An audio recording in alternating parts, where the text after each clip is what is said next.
I'm going to show you how to reset the audio or sound on your Sony TV, the one that has Google TV.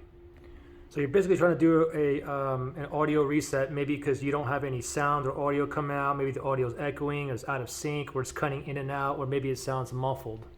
But before we reset it, and if you have issues with the audio, try this first before you do the reset, because this typically helps a lot, okay? So with the TV on and it's plugged in, pull the power cord from the socket. Wait 30 seconds.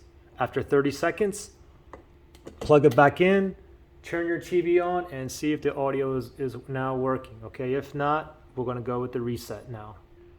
To reset the audio, first go to the home screen on your Sony TV, then you wanna go to settings, okay? You can click on the settings on your remote, or you can go in the top right-hand side where your photo avatar is. Right there, and then you just wanna go down to settings right there. Click on OK. From here, we're gonna go down one to sound and display and sound. Click on OK on the remote. And then from here, we're just gonna go down to sound, adjust experience with different sound effects, sound right there. Click on OK. And now from here, if we just scroll down, you can look through these settings too, but at the very bottom here, it says return all settings to factory default, okay? So this will factory default your sound audio settings, okay? So very simple, it only takes a second. I'm gonna click on OK while it's highlighted.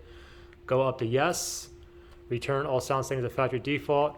Click on yes, and voila. We are now done. Hopefully your audio is now working. Does it work for you? Give me a thumbs up. If it didn't, give me a thumbs down. I say that we should have at least a 70% thumbs up, all right? Good luck, guys.